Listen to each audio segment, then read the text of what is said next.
Fala galera, tudo bem? Estamos aqui para mais um episódio do nosso podcast 2N Educação e hoje muito especial que a gente está inaugurando a nossa primeira mulher do podcast. Ser entrevistado, eu estava sendo cobrado pelos meus amigos. Cadê a mulherada nesse podcast seu, Tairone? Então vamos começar com um nível altíssimo. Soraya, seja bem-vinda, Soraya. Muito obrigada, Tairone. Obrigado pela oportunidade de ter vindo aqui. Aproveitar a oportunidade de estar em Macaé, né, para gravar esse podcast com a gente. Aliás, esse é o terceiro, tá? É o oficial, porque já gravamos um na minha sala, um quando a gente chegou aqui, e agora vamos oficial para poder começar as gravações. Soraya, você que é uma mulher que já está praticamente 2 décadas na indústria do petróleo, né? Jovem pra caramba, 2 décadas, já uma história linda. Nasceu brasileira, foi para os Estados Unidos com 16 anos e fez toda a sua carreira lá. E agora voltou para o Brasil. Conta um pouquinho pra gente sobre como você começou e se apresenta para nossa galera aí. Muito obrigada, é uma honra estar aqui hoje. Obrigada pela oportunidade, pelo convite, né? Então, minha trajetória, eu não posso falar da minha trajetória sem falar de onde eu venho, né? Então, eu nasci em Laje do Muriaé, cidadezinha pequena, são poucas pessoas que conhecem, interior do Rio, divisa com Minas. E em 89, minha família mudou para Rio das Ostras, então eu falo que é aí que a gente foi chegando perto do petróleo. Uhum. Mas eu não tinha nem ideia, eu era uma menina, tinha 9 anos, então que não sabia nem o que ia acontecer com a minha vida, né? Foi em 89? Foi em 89. Rio das Ostras devia ter 5 mil habitantes na época. É mais ou menos isso.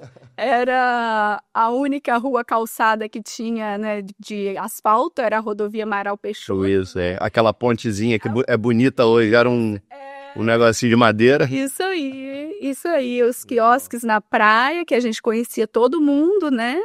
Então, mas no meu mundo que eu vivia, Laje do Muriaé, na época tinha não sei quantos mil habitantes, mas eram poucos, né? Que Laje é uma cidade pequena, de uma rua principal só. Então, para mim, naquela época, era um passo muito grande, porque eu fui criada em Laje e meus verões eu ia para Guaxindiba, que é uma praia de Campos, né? E a praia lá em Campos, a água é um pouquinho mais escura. E eu lembro chegando em Rio das Ostras, eu falava, gente, primeiro seja o Caribe.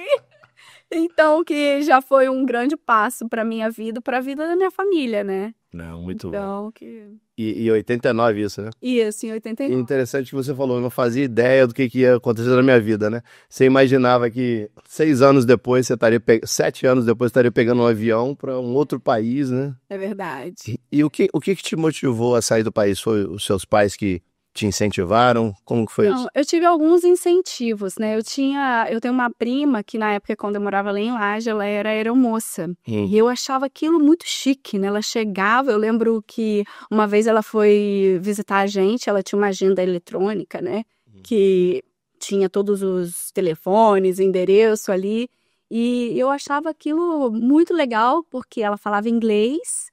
Então, assim, o meu primeiro role model foi ela, né? Então eu ficava assim, gente, será que um dia eu vou falar inglês, né? E aí vim para Rio das Ostras, né? E quando comecei a estudar em Rio das Ostras, né, no Casulo, estudei no Casulo, minha mãe era professora do Casulo, então eu era bolsista do Casulo, e na época, hoje acho que chama Pense, né? E na época não tinha segundo grau particular em Rio das Ostras, e aí eu vim estudar no Castelo. E quando eu chego no Castelo, tem amigos que eu cheguei no primeiro ano de segundo grau, mas aí tinha amigos que estavam voltando do intercâmbio, né? Então aquilo meio que falava, gente, eu aí tô chegando mais perto, né? Que ano que você estudou no Castelo? Eu estudei no Castelo em 93. Não lembro o ano, mas eu acho que foi aí 94. 94. Soraya, você acredita que eu estudei lá em 93? Você jura? Eu juro pra você. A gente passou pela irmã Carmelita. Todo, irmã Ieda. Todo mundo. Então eu sei por que a gente chegou aqui. Essa Irmã Ieda nos ajudou. Irmã Ieda nos ajudou. Cara, eu estudei lá em 93, não sabia disso. Estudei lá. 93 e 93, foi 93, é isso mesmo. Então, e aí uma coisa que me impulsionou também, em 95, né, quando eu completei 15 anos, aquela coisa de aniversário de 15 anos e tudo mais, e eu falei, eu não quero festa, né, eu quero uma viagem para os Estados Unidos. E naquela época, eu não sei se hoje ainda tá tão popular assim, mas naquela época tinha as excursões, né, porque não dava para a família toda ir, né, então, minha mãe e meu pai me deram de presente para ir para os Estados Unidos na minha festa de 15 anos, que eu fui, e eu lembro chegando lá, uma coisa que me incomodava, como vocês podem ver, eu falo pouco. E eu ficava naquelas filas, e eu falava, gente, eu só posso conversar com meus grupinhos de brasileiro, eu não posso conversar com os americanos, não posso fazer colegagem aqui, e aquilo me incomodava. E eu falava, não, eu vou voltar, e eu quero falar inglês. E nessa viagem, essa minha prima que era aeromoça na época, né? Ela já estava morando em Miami. E aí ela foi me encontrar no aeroporto, antes de vir embora, né? E eu lembro falando com ela, Márcia, eu quero muito aprender inglês, eu quero falar, eu quero me comunicar, né? E aí voltei, e aí falei com a minha mãe, mãe, eu queria fazer um intercâmbio. E na época o pessoal do castelo ia para a Austrália. E a minha mãe falava assim, não, mas a Austrália é muito longe. E o pessoal que volta da Austrália, volta todo com a cabeça mudada, né? Eu falava, mas eu quero ir. Então que na cabeça da minha mãe, os Estados Unidos estava mais perto que a Austrália. Eu não podia olhar para a Austrália como opção. E aí tinha um amigo que a tia dele trabalhava numa agência de intercâmbio, e a gente começou a ir para as reuniões para saber como é que faz, como é que é o programa, né? E aí foi assim minha primeira estadia longa nos Estados Unidos. Você ficou 1 ano? Fiquei 1 ano. Que bom. Fiquei 1 ano e assim, eu lembro quando chegou a carta, né? Que aí esse meu amigo, a gente ficava trocando figurinhas, né? Tipo, você já conseguiu sua família? E a carta dele chegou e era uma família da Califórnia. E a gente ficava brincando, garoto, eu vou pra Califórnia. Olha. E a minha carta chegou, era Colorado. E era numa fazenda. E eu falava, gente, mas você vai pra Califórnia e eu vou pra fazenda? Como assim?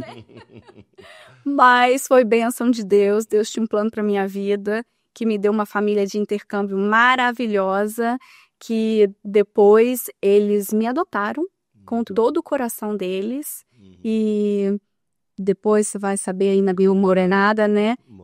Morei lá, fiquei perto deles e depois comecei a namorar que hoje é meu esposo, e eles adotaram meu esposo também. E Soraya, você falou uma coisa interessante, né, que você viu a sua tia, que era aeromoça? Minha prima. Sua prima aeromoça, e você queria falar inglês, né, chique, não sei o que e tal. E eu sempre falo aqui com as pessoas, já falei em podcast, em cortes por aí, como que o inglês, né, um segundo idioma, e principalmente o inglês, pode impulsionar a carreira de uma pessoa. Total. Por exemplo, nesses 20 anos aí, né, você certamente conhece profissionais muito bons tecnicamente, né, mas que não falam inglês, e outros que são mais ou menos tecnicamente, mas falam inglês muito bom. Sei. Então, qual é a diferença desses dois em termos de oportunidade? É uma diferença muito grande, né? Porque o que eu falo a comunicação é tudo, né? Então, que se você tá num lugar, você pode ser muito bom, mas se você não consegue passar a sua mensagem, né, em outra língua, ninguém vai saber o quanto que você é bom, né? Então, o inglês é muito importante no nosso ramo de petróleo e gás, na nossa indústria, e não só o inglês, porque chega um pouco mais na frente, eu entendi que eu precisava do espanhol. Eu, como a minha aparência totalmente latina, né? Nem sei, eu tinha um professor que falava que eu tinha uma aparência universal, porque os indianos acham que eu sou indiano, eu tenho amigos do Irã que acham que eu sou de lá, então... eu cheguei nos Estados Unidos e aí foi depois que eu já tinha aprendido o inglês, né? E aí me veio uma outra frustração, porque eu na rua, no mercado, não na rua, mas mais assim, no mercado, em situações, Tinha latinos que vinham falar comigo, né? Mexicano, hondurenho, espanhol. Eu entendi o que eles falavam. Mas não conseguia. E não conseguia falar de novo. Aí eu falei, não, eu tenho que aprender o espanhol. E aprendi espanhol nos Estados Unidos. Muito. E depois fiz um intercâmbio, fui para Barcelona. Que eu queria ter o espanhol vivido, né? E aí abriu uma porta para eu morar em Barcelona por um tempo e aprender o espanhol. E eu acho que um problema que a gente tem aqui no Brasil, por sermos brasileiros e conseguimos entender bem o espanhol, que a gente não se esforça muito para aprender espanhol, não porque a gente entende, mas acha que um portunhol vai resolver. O portunhol vai resolver, mas ele pode te colocar em perigo com algumas palavras, né? Pode. Muito legal. Uma vez eu lembro que a gente fez uma viagem de família aí para Cancún. E o meu filho era pequenininho, tinha 7, 8 anos de idade, né? Ele já falava inglês e espanhol muito bem. Aí, quando chegamos, tava na imigração, aí o cara perguntou qual que era o objetivo da viagem. Aí eu não entendi muito bem o que ele falou. Aí ele foi e perguntou, vacaciones? Aí eu falei, o que é vacaciones, Mário? Sim, vacaciones. Eu falei, o que é isso? Ele, férias, papai. 7 anos de idade, moleque. Eu falei, cara, eu tenho que aprender isso, né? Moleque, muito bom. Mas... por exemplo, aqui na nossa indústria, você falou muito bem na indústria do petróleo, um técnico que não fala inglês, cara, tá limitado a um trabalho, talvez, no país dele e acabou, né? Está limitado ao Brasil. E assim, não só limitado ao Brasil, né? Porque você chega nas embarcações offshore... Não pode nem ir a bordo, vai passar vergonha. Você tá limitado ao escritório e ao onshore. Então, assim, a limitação fica grande se não tiver a língua, né, o inglês. Muito bom. E vamos dar um passo à frente, né, na sua história. Você falou que uma família lá do Colorado te adotou e tal, e você em algum momento tomou a decisão de morar nos Estados Unidos e construir sua vida lá, sua carreira. Sim. Quando que você enxergou isso? Como que foi em que momento que você falou, cara, é isso que eu quero pra minha vida aqui, seguir na indústria... nos Estados Unidos e na indústria do petróleo? Eu tive alguns momentos, tá? Mas eu lembro um momento crucial. Então, eu fui para os Estados Unidos, fiquei 1 ano, voltei dos Estados Unidos e quando eu voltei dos Estados Unidos, eu acho que as pessoas que moram fora passam por isso, né? Você tem várias fases. Você chega, a primeira fase é aquela fase de euforia, porque você ficou longe da família 1 ano e você quer ver todos os seus amigos, sua família, então é muita festa, né? E é muito bom. E aí depois você entra na sua rotina. E aí você começa a ver com outros olhos a rotina que você tinha antes, que era a única que você conhecia, e agora você tem a que você passou 1 ano e a rotina do seu país, né?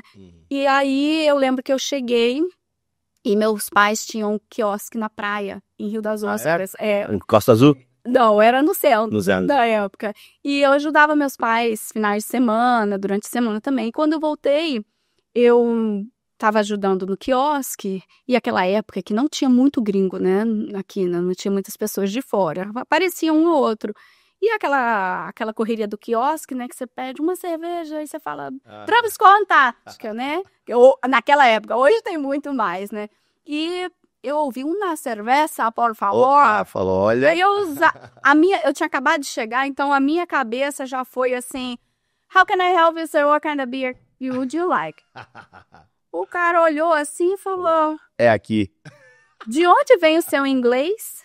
Aí eu falei, acabei de voltar do Colorado, contei a história pra ele. E eu tinha 17 anos, né, na época, né?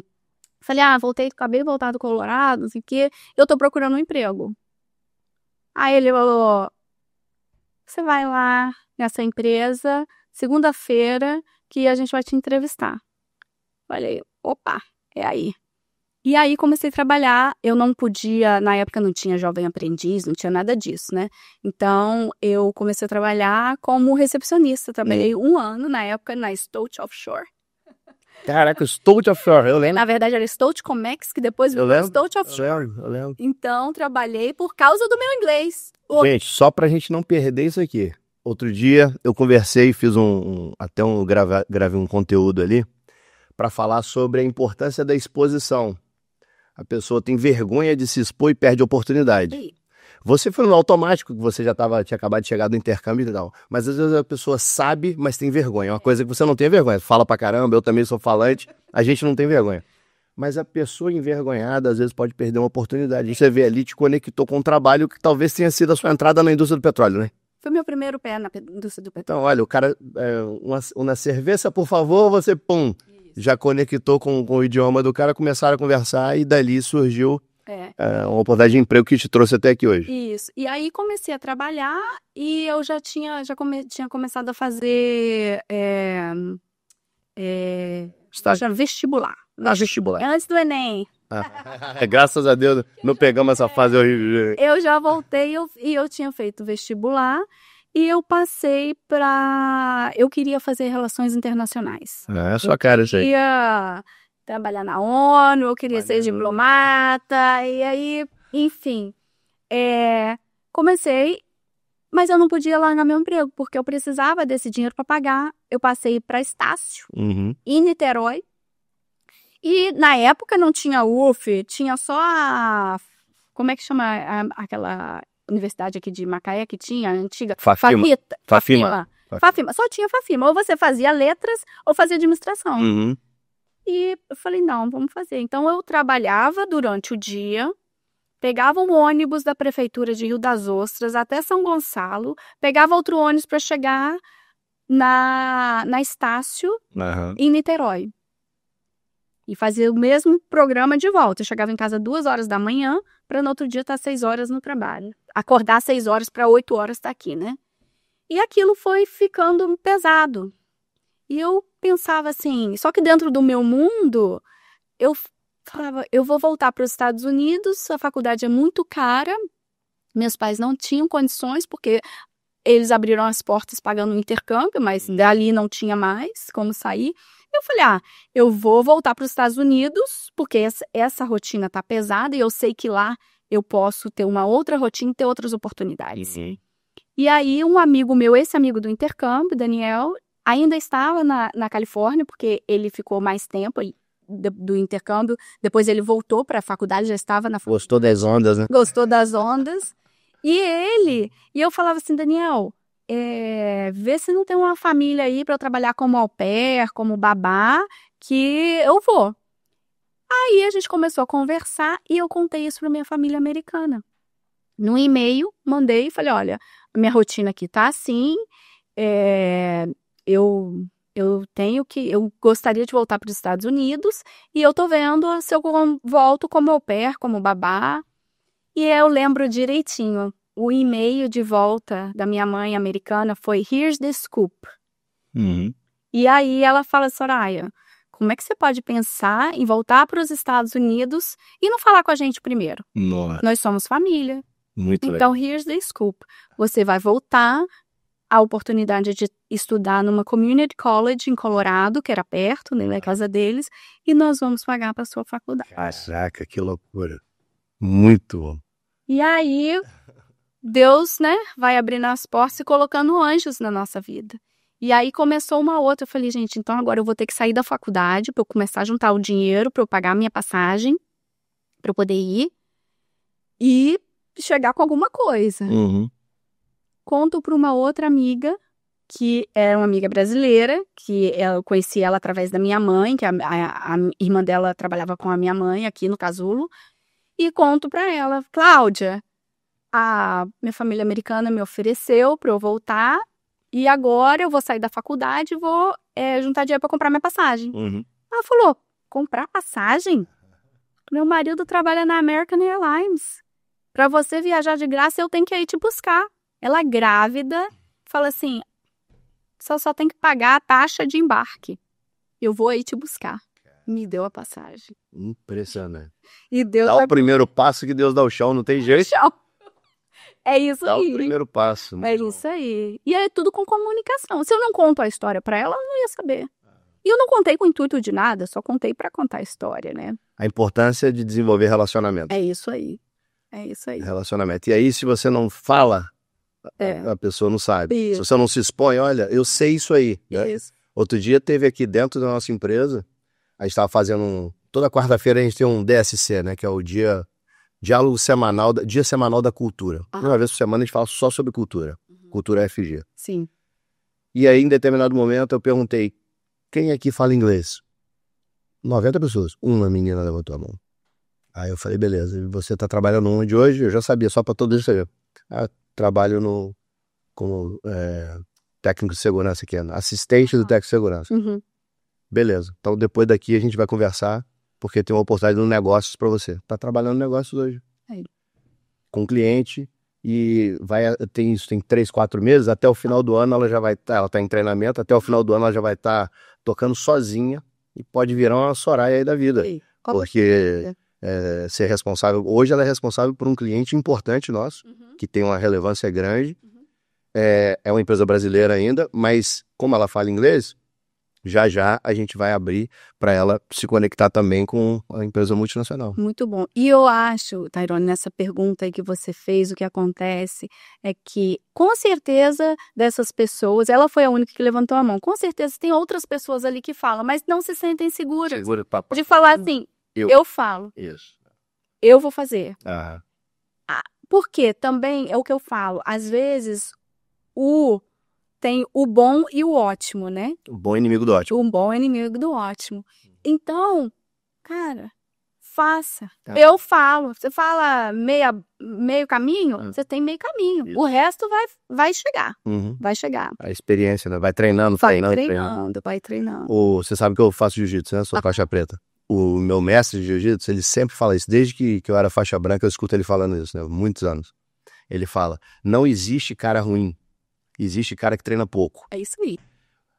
Mestre, eu sou muito ruim no jiu-jitsu. Não, você tá treinando pouco. É isso aí. Treina mais. É claro que tem as assumidades, né? O Com cara certeza. que tem a habilidade e tudo. Mas não tem jeito. Esse habilidoso, se ele parar de treinar, o cara que treina todo dia vai alcançar ele. É isso aí. Então, Com certeza. o inglês não é o seu idioma. Você nasceu no Brasil, o seu idioma número 1 nativo é o brasileiro. É o português. Sim. Você é brasileiro. Você aprendeu um segundo idioma. Deu o primeiro passo. Agora, para ficar proficiente nele, é treinar, pô. Eu tenho que falar. Todo mundo na rua, onde for, tem que falar. Já sem medo de errar. Mas sem medo de errar. Muito bom. Sem medo de errar. Eu tava no café ontem, nesse mesmo, na quarta-feira, tem o café com o presidente, né, que eu faço com a minha equipe. 4, 5 pessoas. E aí, tem uma pessoa que tá trabalhando aqui, também mulher, né, coincidência, só mulher. Dei 3 exemplos de mulher aqui. Ai, que maravilha. Ela falou, eu trabalhei como gerente comercial na WhatsApp, e que eu tinha falado com eles. Eu falei, gente, a gente tá aqui nesse momento batendo papo, vocês estão tendo a chance de conversar comigo. Então é a hora de perguntar, tirar dúvidas, se expor, para eu conhecer um pouco mais de vocês e vocês conhecerem mais de mim. Aí falei, eu já tive reunião com o Flávio Augusto. Flávio Augusto da WhatsApp, né, o dono da WhatsApp. Porque eu comprei uma franquia dele em 2007 e eu tinha reunião com ele assim, em sala, normal. Hoje, para ter uma reunião dessa com ele, é 450 mil reais, 1 hora por telefone, pela internet, assim, é a palestra dele. Então, o cara virou um fenômeno e tal, ótimo, ele é muito bom, né? Muito competente, eu admiro muito ele. E falei, então vocês têm que aproveitar as oportunidades, quando você estiver com um líder seu, com um gerente, um diretor lá. Aí ela foi falar, eu trabalhei na WhatsApp como gerente comercial. O meu inglês é muito bom, eu leio, escuto bem, mas eu não consigo falar direito. Aí eu falei, cara, então agora é a hora de você começar a praticar. Isso aí. Aí fiz 2 perguntas em inglês pra ela entendeu e não conseguiu falar, ou seja, ela tem vergonha.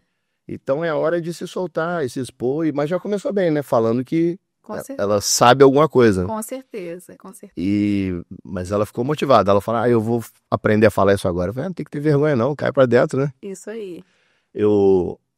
Uma vez eu tava conversando com o pessoal aqui, aí eu falei, eu tava com uma turma de pessoas, eu falei com eles, olha, você tem que tomar cuidado com as suas referências, porque à medida que a gente vai crescendo, as referências vão mudando. Claro. Tinha pessoas que eu admirava quando eu tinha 20 anos, que eu olhei hoje e falo, cara, que cara é tão idiota, eu admirava esse cara.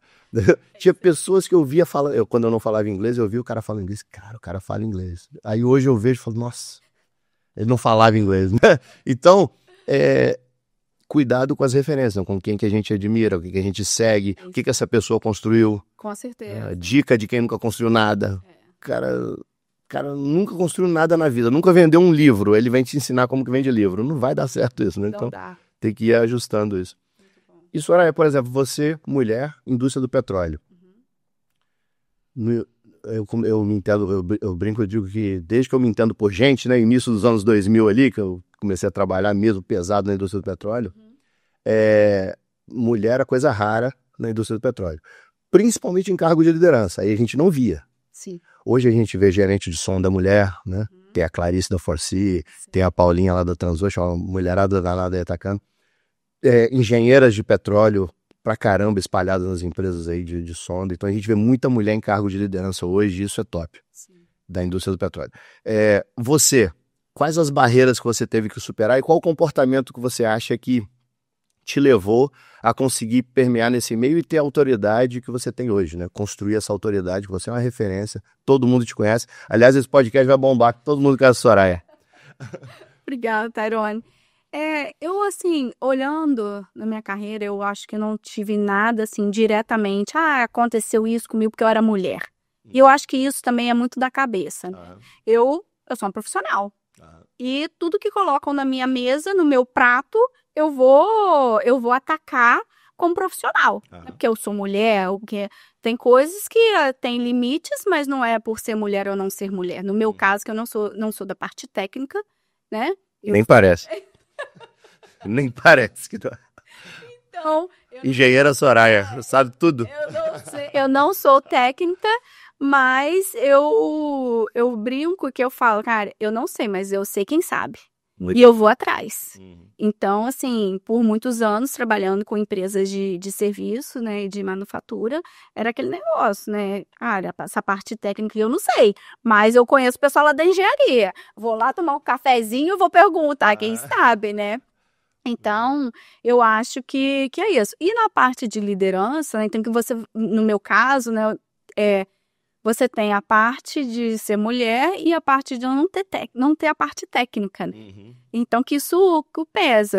Mas eu acho que o que me ajudou, em primeiro lugar, Deus tinha um plano para mim, tem um plano para mim, para todos nós, né? Mas também não posso sentar e esperar o plano de Deus acontecer. Eu tenho que acordar cedo e começar a correr atrás e fazer acontecer, né?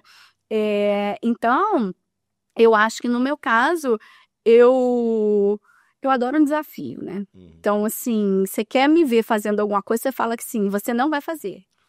Você não vai conseguir. Conheço uma pessoa assim. Você não vai conseguir fazer. Aí ela...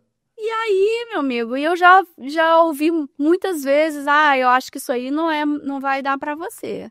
E aí eu vou e faço. E eu vou e corro atrás. Então, assim, é com muito trabalho e com muita empatia e muito amor. Porque eu penso assim, todo mundo tem a sua linguagem do amor, né? Love language. E no meu caso é servir, é serviço. Eu não me importo do que eu estou fazendo. Eu quero ajudar as pessoas. E não quero saber de título. Eu quero ajudar de qualquer nível. Se eu puder ajudar, caiu um negócio, eu estou passando e eu vou levantar e vou ajudar a pessoa, meu dia está sendo produtivo e está sendo bom. Se eu tiver um cliente me ligar, Soraya, eu estou precisando de alguma coisa, eu vou entrar e vou tentar solucionar o problema dele. E isso no meu dia a dia eu sou assim. Na minha casa, com meus filhos, com meu marido, com a minha família, eu sou assim. Então eu acho que o que me ajudou aqui é atacar o que estava na mesa. E de maneira... Porque também não adianta você atacar e bypassar ou fazer coisas que não são éticas. Então, de uma maneira ética e de uma maneira profissional.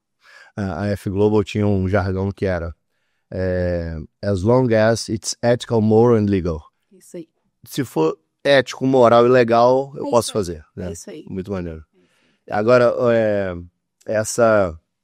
esse ponto que você colocou aí me fez lembrar uma outra coisa. Eu estava aqui na empresa outro dia conversando com o pessoal e eles falaram comigo assim, Tyrone, eu queria saber, foi uma pergunta, né, que o cara me fez. Eu queria saber como que eu faço para ser um bom líder. Eu falei, cara, para você ser um bom líder, seja um excelente liderado. Comece assim. E você demonstrou uma característica agora de liderado. A pessoa pediu, eu vou fazer o melhor trabalho que eu puder para ajudar ela. Aí a pessoa acaba... o segundo passo, o primeiro passo para ela ser um líder é ser um excelente liderado. Aí a partir desse momento que ela passou a servir, gostou de servir, entendeu a importância do gesto nobre que é servir ao outro, né?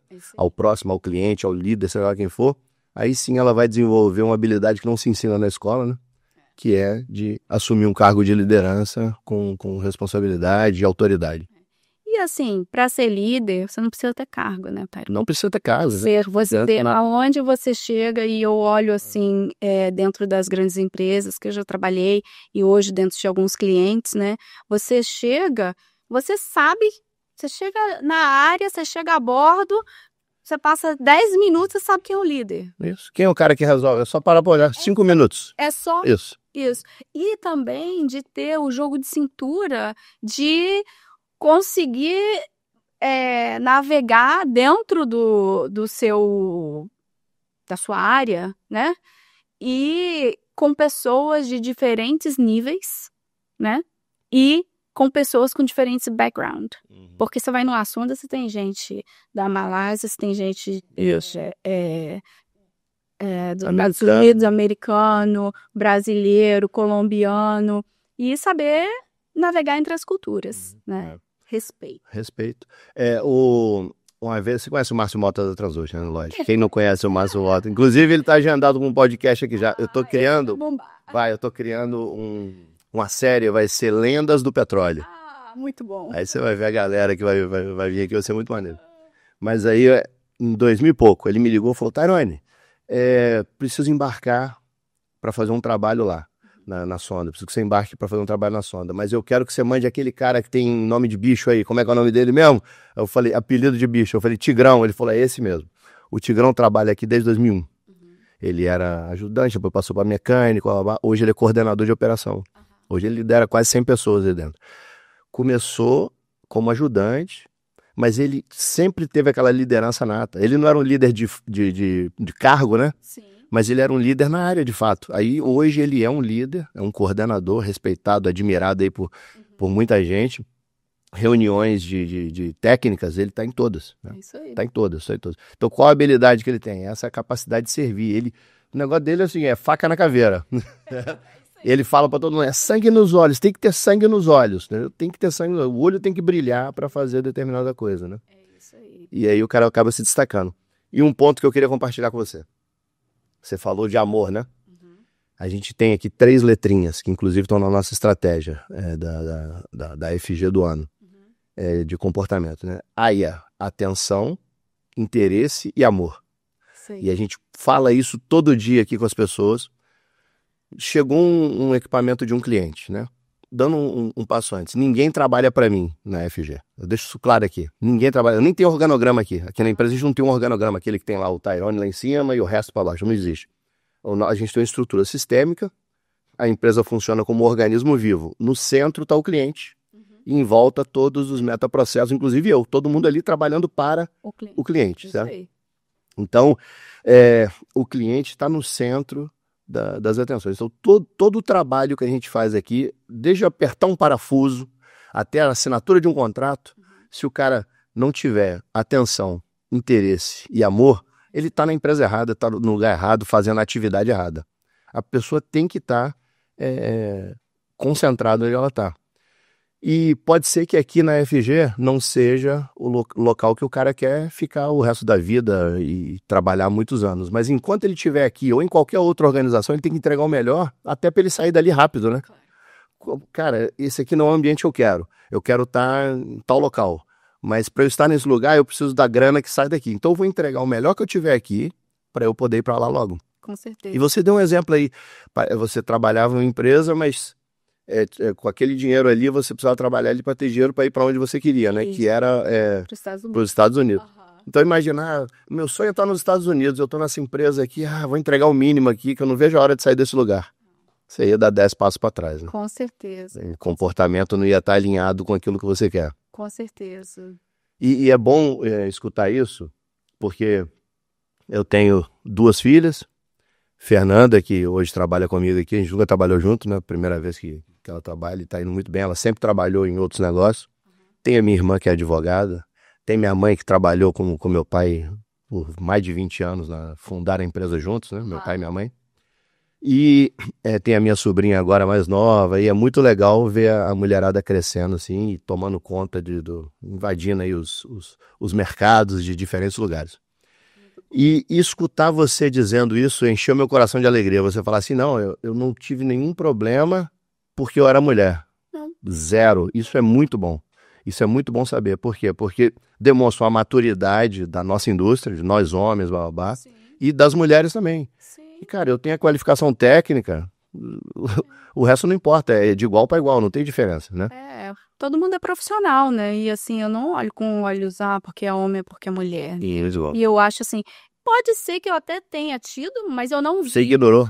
O seu foco não estava ali também? Vi o meu foco e assim, muitas vezes eu sou a única mulher sentada na mesa. E eu não tento me impor porque eu sou uma mulher ou impor respeito. Não, eu sou um indivíduo, sou um ser humano, como todos os outros. E eu vou entregar como todos os outros. Então, assim, eu nunca tive nada relacionado a isso, graças a Deus. Dentro do seu desenvolvimento profissional, o que você considera que foi o seu maior desafio ou uma decisão difícil que você precisou tomar para impulsionar? Às vezes a gente tem que abrir mão de alguma coisa, né? O que foi isso? O que você teve que abrir mão para avançar profissionalmente? Hoje eu tenho mais anos de Estados Unidos, né, do que de Brasil, né? Então eu acho assim, e a gente vê, a gente que mora fora, a cada vinda no Brasil, a gente pensa assim, gente, será que eu perdi esse tempo perto dos pais, né? Meus pais estão ficando mais velhos, não passei mais tempo com uma tia querida, com um tio, com uma madrinha. Então a gente fica sempre se questionando, né? Será que eu estou no caminho certo, né? Mas e aí você começa a ter a sua família, né? No meu caso, meu filho mais velho nasceu aqui no Brasil, a gente foi para os Estados Unidos, ele tinha 1 ano e meio, minha filha mais nova nasceu lá, e que os laços ficam lá. Então que lá que é a sua vida, né? Então, a gente sempre se questiona. E dentro da minha vida profissional, eu acho que um dos momentos mais desafiadores para mim foi o momento que eu decidi tirar um sabático. Tirou 1 ano sabático? Foi o quê? Um período sabático? 1 ano? 1 ano sabático. Porque eu sempre fui apaixonada pelo meu trabalho. Outro dia eu falei assim, porque eu era workaholic e um amigo meu morreu de rir do meu lado. Ele era? Não, você precisa ir no AA que você ainda não entendeu, que você ainda é. Então, assim, eu sempre fui apaixonada pelo meu trabalho, sempre fui apaixonada pela minha carreira e muitas vezes coloquei o trabalho à frente de qualquer coisa, de aniversários, de tempos com família, de tempo com o marido, com meus filhos. E chegou um momento que eu bati numa parede que é o burnout, né? Com a minha maneira de servir, né? E querer sempre ajudar, chegou uma hora que eu estava fazendo para todo mundo e eu estava ficando deixado para trás. Esqueceu de cuidar de você. Esqueci de cuidar de mim. E aí... E aquilo, para mim, na minha cabeça, foi muito difícil. Foi um processo de 1 ano e meio, mais ou menos, do momento que eu vi que eu estava precisando de ajuda até eu sair por sabático, né? E eu procurando outras maneiras dentro da onde eu estava, né? No mercado, e eu achava que, cara, como é que eu cheguei aqui, né? Então, e assim, eu tive, mais uma vez, né? Deus coloca pessoas, anjos na nossa vida. E a primeira pessoa que eu fui falar sobre isso foi meu marido. Que é faca na caveira como eu. Então, assim... E eu falava, Ricardo, o que tá acontecendo, né? Eu sempre amei meu trabalho e agora chega domingo, me dá aquela ânsia, aquela vontade de não ser segunda-feira, de não estar na segunda-feira. E eu lembrava, durante esse período, né, eu falava assim, gente, assim que eu comecei a trabalhar na INEUV, eu entrei como trainee, né, e era um programa maravilhoso chamado Next Gen. E eu lembro que na época o CEO era o Pete Miller, e ele veio dar as boas-vindas pra gente, né, pro programa de trainee. E ele falava assim, o dia que você acordar, no domingo, o seu domingo não for mais legal por causa da sua segunda-feira, você não tem que estar aqui. E na minha cabeça, eu falava, é muito fácil, né, milionário falar isso, né? Cara, tipo, milionário, CEO falar isso é fácil, né? Agora, não. A gente tem que gostar da segunda-feira. Porque tem que trabalhar, porque né? tem que trabalhar. Precisa do dinheiro. Eu preciso do dinheiro, preciso do meu sustento. E o meu trabalho é minha rotina, o meu trabalho é minha vida. Então, quando eu cheguei e tive esse burnout, foi muito difícil. E abri mão, né? Abri mão da minha carreira. Eu sempre achei que eu fosse aposentar onde eu estava. E eu olhava os meus role models, os meus mentores dentro da onde eu estava. Eu olhava para eles, 40 anos de empresa, 45 anos de empresa, tá aposentando. Eu me via ali. Todos os dias da minha vida eu me via ali. Eu não me via em outro lugar. E quando chegou um momento que onde eu não estava me sentindo bem, eu não estava sendo eu, porque eu dava o meu melhor durante o dia, eu chegava em casa, eu não tinha mais nada de bom para dar para os meus filhos e para o meu marido. E aí você sabe que isso aí, você sabe onde que vai, né? Um abraço. E o meu maior tesouro é minha família. Então, ter esse apoio do meu marido no momento que eu estava e ele falar, não, então vamos fazer isso junto. Muito bom. Vamos planejar, porque também não adianta. Hoje e amanhã eu vou sair, né? Então foi um momento muito difícil. Primeiro para eu tive uma ajuda profissional para isso. Não foi só assim. Eu não cheguei e enxerguei, né? E falar, ok, agora eu vou mudar. Estou no burnout e acabou isso. Vou tirar um sabático aqui, relaxar e depois volto. Não foi assim, né? Um amigo estava visitando a gente em Houston e eu contando para ele que eu estava passando, ele falou, Soraya, a minha esposa está passando pela mesma coisa, só que a minha esposa, ela é dona de casa. Nós temos 3 filhos. O burnout dela é essa rotina. E tem um profissional, Roberto Ailme, escrevam esse nome, Roberto Ailme. E ele pode te ajudar, conversa com ele. Marca com ele uma conversa no Teams virtual, né? Que eu tava em Houston, ele aqui. Falei, cara, vou nesses psiquiatras, vou me encher de remédio, eu não quero, eu tenho energia, esse remédio vai me deixar sem energia. Aí ele falou, conversa com ele. E eu tive uma conversa com ele. Saí dessa conversa outra pessoa. Ele me fala a sua trajetória e me fala o que tá acontecendo com você. Falei, cara, tô enlouquecendo, porque eu sempre amei tudo que eu fazia. Hoje, chega domingo, eu tenho um embrulho na barriga, eu não consigo. Segunda-feira eu chego no estacionamento chorando. Nossa, que coisa horrível. E o que tá acontecendo? E não é culpa de ninguém isso. Não é culpa da empresa, não é culpa do meu chefe, não é culpa de ninguém. Eu estava passando por aquele momento. E eu não estava sabendo lidar com aquilo, né? E ele falou, Soraya, você está no Egito. Você tem que sair desse Egito. Ele, todas as ajuda que ele dá, né? Tudo com embasamento bíblico, né? Então eu peguei aquilo, Tyrone. Vou sair do Egito, virou meme. Levou pra vida. Levei pra vida. Tudo que acontecia, eu vou sair do Egito. Mas você fala assim, não, onde você estava? Você estava no Egito? Não, os Egitos estão na nossa cabeça. A gente cria os nossos Egitos. E eu sabia que eu tinha que sair dali. E eu não sabia para onde. Se era para outro departamento, se era para a indústria, ou se era para um sabático. E durante a pandemia, eu e Ricardo, a gente sempre conversava. A gente começou a conversar durante a pandemia sobre sabático. Por quê? Todo mundo sendo mandado embora, eu e Ricardo na mesma empresa, e a gente recebia ligação. Hoje tem que vir presencial, a gente já sabe que as cabeças enrolar, né?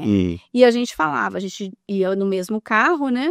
E a gente falava, olha, se acontecer, a gente... Mas tem que acontecer com os dois, a gente era específico, a gente testava. Se os dois foram mandados embora, a gente vai para um sabático. Só que lá atrás, durante a pandemia, a gente falava de sabático para ir para a Europa, para uma quarta língua, sabe? Para um lugar mais diferente. E eu te falo, se isso tivesse acontecido durante a pandemia, com a cabeça que a gente tinha, a gente não teria tirado o sabático. A gente precisou passar por outras etapas para a gente chegar onde a gente chegou com o sabático. Então, assim, essa ajuda profissional foi muito importante e a gente se planejou e a gente falou, bora sair pro sabático. Só que o sabático, a palavra sabático é uma palavra pesada, né? Ainda mais pro nosso meio de petróleo e gás, que é todo mundo trabalho. E a gente falou, como é que a gente vai falar pro mercado que a gente vai sair num sabático? Todo mundo conhece a gente é referência de trabalho. Não. Olha pra gente. Aí você vai ficar um ano sem trabalhar agora. Fica assim um ano sem trabalhar? Por nada. Por nada. E eu vou fazer o quê? Porque a gente que é ligado no 360, né? A gente sabe, né? Como é que eu vou fazer? E a gente falou assim, cara, talvez a gente... porque você ter esse gap no seu currículo, talvez seja uma boa a gente falar que vai abrir uma consultoria, mas a gente fala que a consultoria tá aberta e fica no sabático. E aí foi chegando a data, né, que a gente tinha colocado pra gente, né, como família, pra gente poder anunciar para a empresa e para o mercado que a gente ia sair. A gente falou, cara, não é isso que a gente quer, a gente não quer mentir e a gente quer usar a palavra sabático. E foi aí que nasceu a ideia do Soraya Carvalho Consulting. Porque a gente começou a falar, então quando voltar do sabático, a gente pode sim abrir uma consultoria. Não vai voltar como executivo de empresa, a gente abre uma consultoria, utiliza 18 anos de experiência, né? E o relacionamento que você construiu. Isso aí. E aí a gente falou assim, vamos tentar. Então, enquanto a gente ainda está no sabático, né? Ali, faltando 6 meses, né? Para voltar para Houston, vamos tentar. E a gente foi muito bem recebido pelo mercado, com pessoas maravilhosas, que chegaram e falaram, eu quero ser o seu primeiro cliente, eu quero trabalhar com você, como o dono da Sofia Oilfield Supply Services. O Sal. E, enfim. Soraya, eu queria só voltar um pouquinho nesse ponto que você falou do burnout, do domingo à noite. Que eu trabalho muito isso aqui com o meu pessoal. Eu falo pra eles sempre, e mando mensagem no domingo, tá? De propósito. No grupo, chego lá no grupo, mandem, o pessoal, vai começar o Fantástico. Se aquela musiquinha do Fantástico te fizer chorar, te fizer sentir uma dor no estômago, algum embrulho, cara, tem alguma coisa errada, não é pra você estar onde você está. É isso aí. Não venha pra cá assim, porque não é, procura outra coisa. Procura ajuda, porque isso deve ser uma coisa horrível. A empresa, na minha opinião, a missão principal agora que você montou a sua empresa, Sofia, Soraya e Carvalho Consulting, cujo primeiro cliente é a Sofia, né? Um excelente cliente, inclusive. É bom já você ter isso na sua cabeça, que eu tenho certeza que vai ser o propósito principal da sua empresa. As empresas existem para melhorar a vida das pessoas, cara. É isso. Uma pessoa não pode entrar aqui na FG e sair pior do que entrou nunca. Nem um funcionário, nem um talento da nossa equipe, nem um visitante, nem um cliente. A pessoa tem que entrar e sair melhor. Se tiver acontecendo o contrário, tem algo errado. Ou com a empresa, ou com o cara, ou com os dois, mas tem que tomar uma decisão, né? Tem que ter um limite. Porque quando você falou isso, chegava domingo, me dava aquela angústia. Aí eu fiquei pensando, qual será que é o programa que a Soraya assistia em Houston, domingo à noite, pra dar essa angústia? Aqui no Brasil é o Fantástico. Você assistia lá também o Fantástico? Tem que acabar esse Fantástico, né? Tem que acabar aquela musiquinha do Fantástico. Aquela música depressiva. Isso aí. Então, mas foi bom você compartilhar isso, porque você já passou por isso, né? E tá aí hoje, montou sua empresa de consultoria, já tem cliente, tirou o seu período sabático, se recuperou, voltou e tá aí com todo o gás. E fico muito feliz por isso. É isso. E aí você tocou numa coisa que eu gosto sempre de falar, assim, aonde eu estava, eu fui muito feliz. E eu sou muito agradecida a todas as portas que foram abertas para mim, tá? Mas chegou um momento, era o meu momento que eu estava vivendo, não era da empresa, era o meu momento, era o meu Egito. Era o meu Egito, que eu criei o meu Egito e eu não estava sabendo lidar com isso. E eu precisava mudar. Eu precisava sair do Egito. E até hoje eu falo, às vezes acontece alguma coisa que a gente tá naquele calor da hora, eu brinco com o cara, cara, vou sair desse Egito. E você sabe como é que é essa dinâmica, né, de trabalhar marido e mulher. Então, assim, complicado. Teve o desafiador, né? Desafiador, e a gente tá aprendendo a cada dia um com o outro. Porque se você pega o nosso background, você pega vendas, 100%, sempre trabalhei com vendas ou suporte a vendas. E gerenciamento de projeto. Os dois departamentos que se amam, né? Um quer vender, agora se vira para entregar aí. Mas você vendeu isso que não dá para fazer, o problema é seu. Isso aí, se vira on time, on budget. Ok? Então, e eu acho que a gente tem um balanço aí muito legal, porque eu aprendo muito com o Ricardo todos os dias. E ele aprende comigo, né? Então, assim, cada dia, a gente vai conseguindo balancear, né? De como que a gente vai tocar. E você sabe um comportamento que você tocou aí que é importante deixar claro para as pessoas, caso alguém não tenha percebido a sutileza. Você disse, a Soraya disse, né? Eu estou vivendo um burnout, mas esse problema está em mim, não está na empresa. Você estava numa empresa excelente, com um salário ótimo, numa posição estratégica, num país que te dava vários privilégios por estar lá, com sua família criada e tudo, seu marido também trabalhando. Você poderia muito bem falar assim, a culpa é da empresa. Você trouxe a responsabilidade para você, né? Então, assumir a responsabilidade é um comportamento que as pessoas precisam ter, né? Com certeza. E isso a gente vê em várias etapas da nossa carreira, né, Tairone? Porque o pessoal fala assim, mas a minha empresa não tem um plano de carreira. Me desculpe. Tem empresas que sim tem, que você checa os boxes, que você vai para o próximo nível, mas você é o seu plano de carreira. Isso. Eu olho a minha trajetória e de onde eu comecei, de onde eu cheguei no nível corporativo. Em um momento era eu perguntando para o RH qual era o meu próximo passo. Era falando, conversando com as pessoas e mostrando meu trabalho. E também não adianta você criar, não, porque eu gostaria muito, hoje eu estou aqui dentro desse departamento, mas eu gostaria muito de 5 anos estar lá, dentro da sua cabeça. Se você não expor isso para o seu chefe, para o seu amigo de trabalho e para quem seja, ninguém vai saber o que você quer. E ninguém vai perguntar. Isso. Porque a gente acha, às vezes, que a gente sempre tem que ser prioridade do outro. Quando eu venho para você colocar alguma coisa minha, a sua lista de prioridade entre sua família, seus funcionários, o seu dia a dia, o cliente, tá aqui. Isso. Eu vou achar que eu vou ser sua prioridade? Não.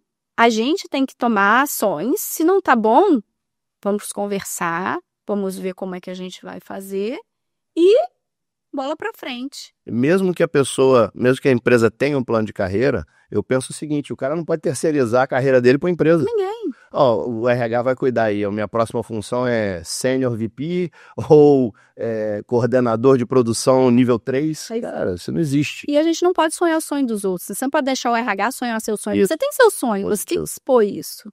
Muito bom. Onde que eu quero estar? Eu tô aqui hoje. Aonde que eu quero estar amanhã? Onde que eu quero estar daqui a 5 anos? Né? E assim, as pessoas falam, sucesso, né? O que é sucesso? Tem sucesso. Eu acho que a palavra sucesso, ela depende da vida, da fase da vida que você tá. Se você me perguntasse, em 2007, quando eu entrei no Petróleo e Gás, reentrei, né, no Petróleo e Gás, eu entrei como trainee, o que era sucesso para mim?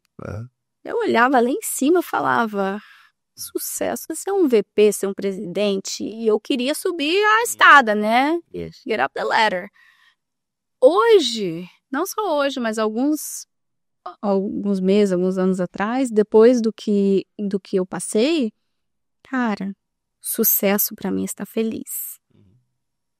Sucesso para mim é ver meus filhos felizes. Se eu não posso entregar o melhor para minha família, eu não posso entregar o meu melhor para ninguém.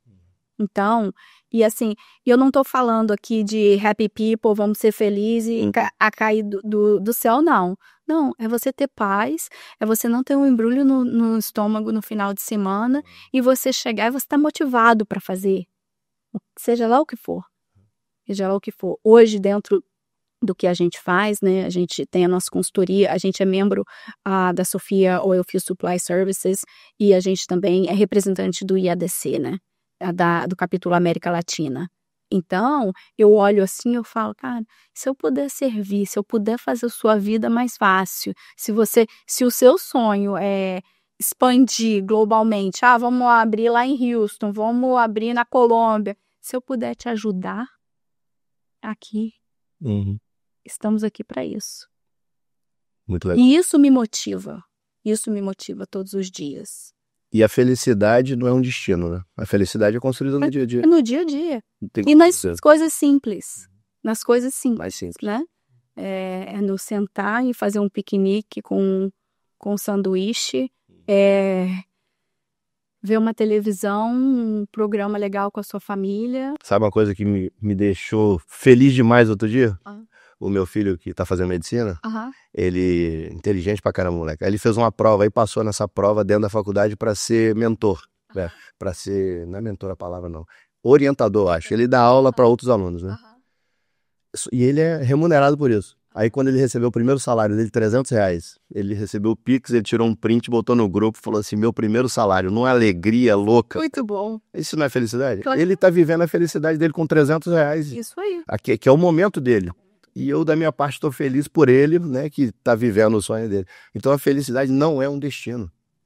Se você não conseguir viver a sua felicidade no dia a dia, em acordar de manhã, ver um sol brilhando, chegar no seu trabalho, ter aquele pepino para descascar lá, um problema para resolver, você vai ficar esperando a felicidade chegar e quando você olhar para trás, cara, em que momento que eu fui feliz na minha vida? Passou, né? Passou. Passou. A felicidade não é um carro zero, não é um salário na conta, não é uma promoção.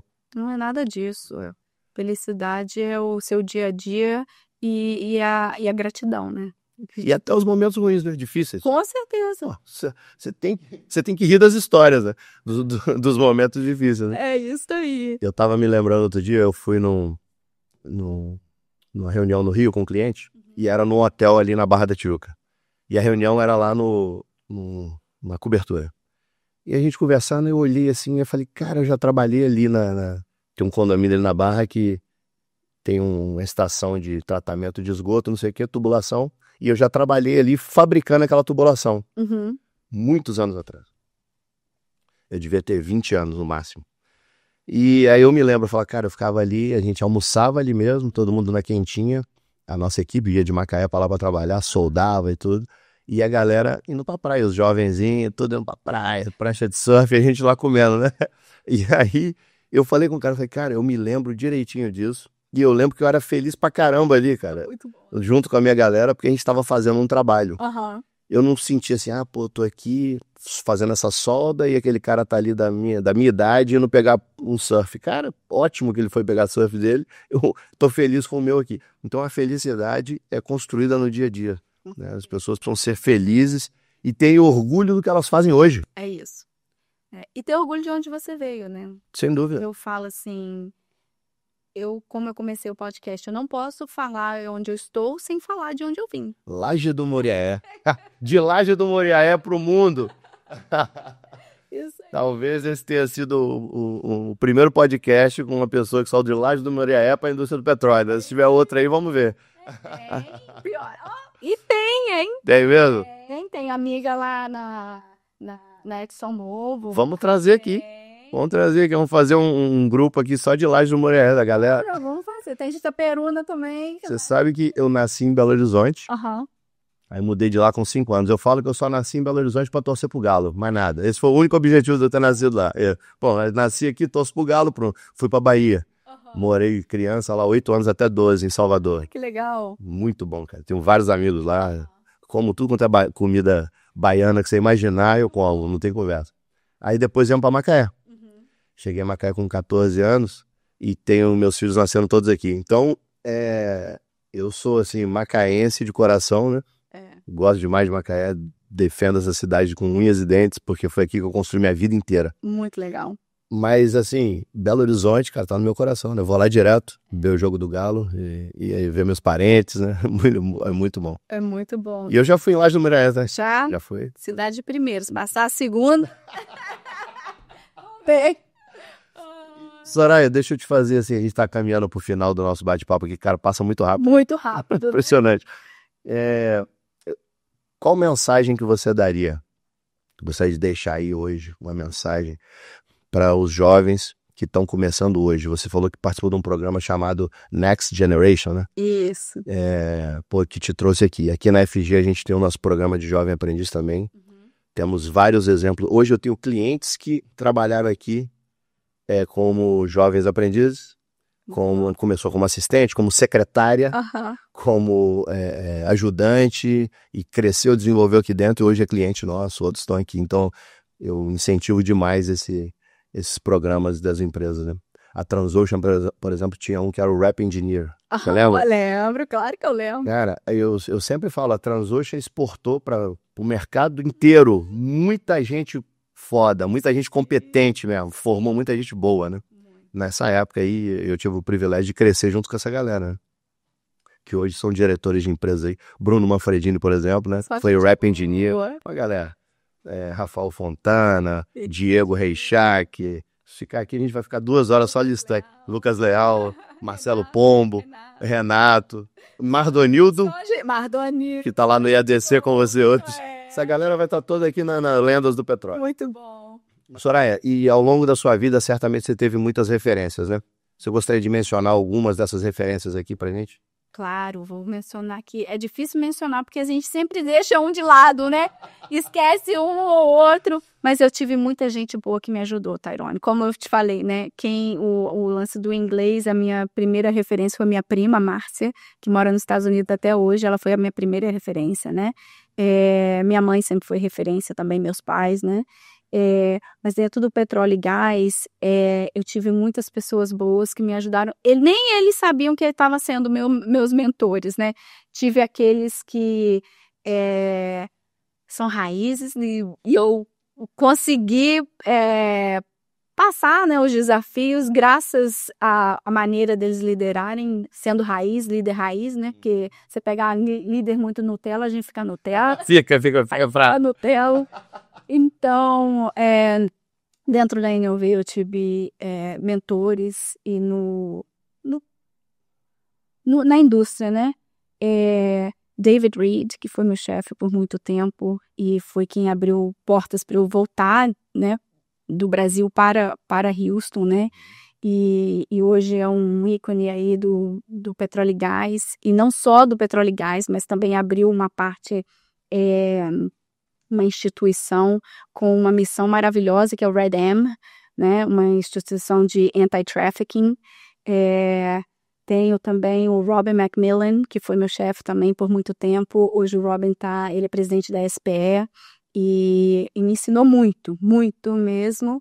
E temos também aí o Mike Dubose, que é do IADC, que me ajudou muito, me ajuda até hoje, né? Trabalhando no IADC, sempre me mostra maneiras, né, de trabalhar com culturas diferentes e dentro de um mercado que é tão grande, mas é tão pequeno, que todo mundo conhece todo mundo, né? E tem muita gente que me ajudou, né? E no dia a dia mesmo, assim, meu marido, Ricardo, que é meu mentor do dia a dia, que é aquele mentor que puxa a orelha e fala, vai devagar, faz assim. É a parte técnica que te falta. É isso aí, a parte técnica que me falta, né? Então, é muito importante para essa geração da gente chegar e identificar mentores, né? Não só na empresa, mas na indústria, né? Porque os mentores estão aqui, as pessoas já estão aqui na indústria há muito tempo e ninguém melhor para dividir a experiência com você do que a pessoa que já passou por aquilo, né? Mas qual a mensagem que você gostaria de deixar para essa galera que está hoje começando na indústria do petróleo ou em qualquer outra indústria da vida, como um trainee, como um jovem aprendiz? Eu acho que uma coisa importante que eu sempre gosto de confirmar em inglês falam, né? Play hard, work hard.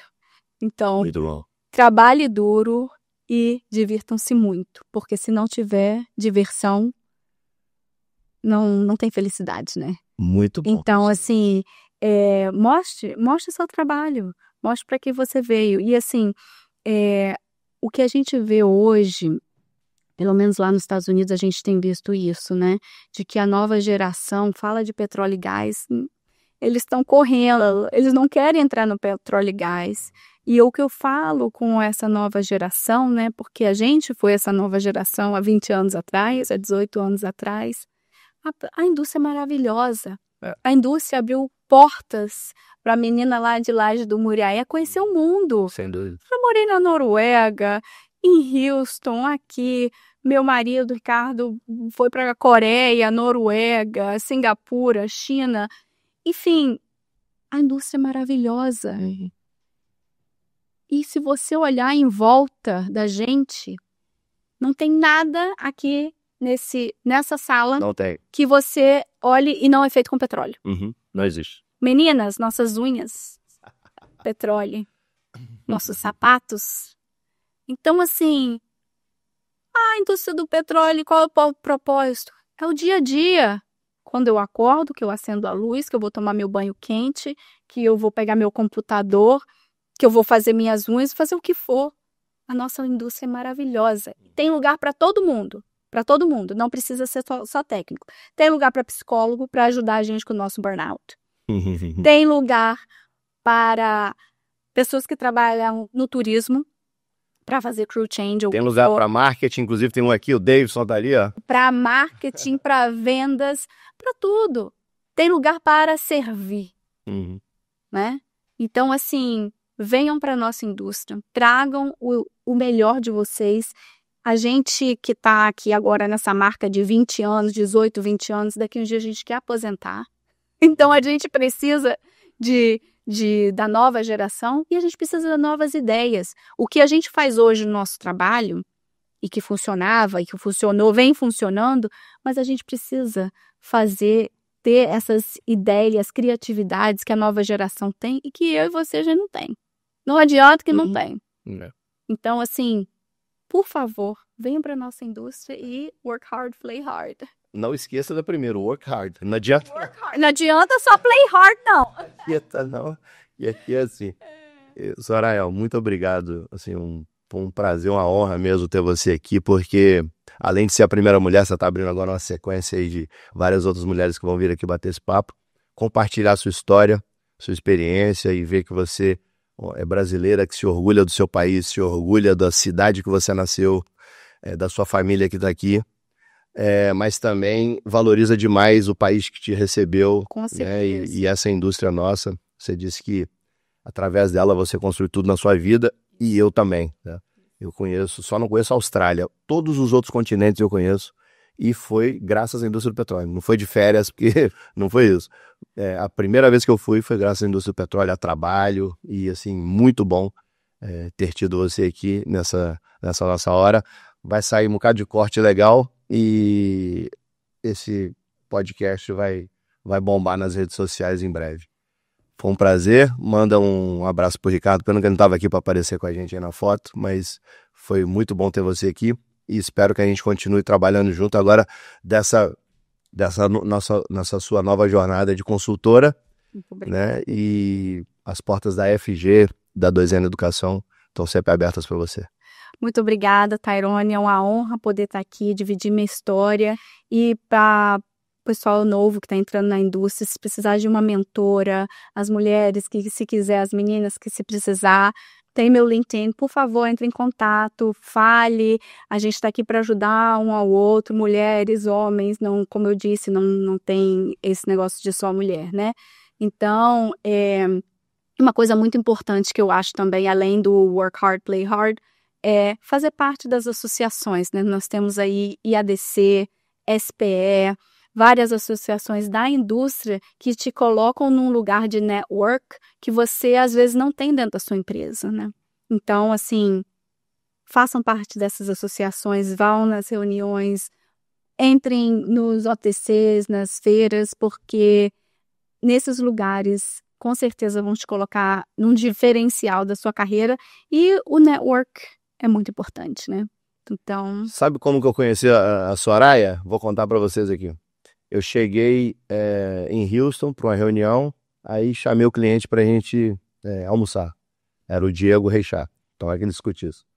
Aí eu estava conversando sobre determinado assunto, ele falou, Tairone, conversa com a Soraya, que a Soraya atende a Transocean, sabe mais dos equipamentos da Transocean do que eu mesmo que trabalho aqui e resolve todos os meus problemas. Foi assim que eu fui apresentado para a Soraya. O que é isso? Autoridade. Soraya tem autoridade na indústria do petróleo. Não é só na empresa que ela trabalhava, não. Na indústria do petróleo. Então, o seu nome sobrepôs qualquer empresa. Então, você pode trabalhar onde você quiser, fazendo o que você quiser, porque você construiu isso. Tá de parabéns. Muito obrigado. Obrigada aí, Diego. O Diego falou isso mesmo, com certeza. Muito obrigada. Muito obrigada. A gente sempre faz de coração. Pessoal, um abraço. Espero que vocês tenham curtido a história da Soraya e mais esse podcast. Em breve a gente está de volta aí com mais novidades para vocês. Um grande abraço.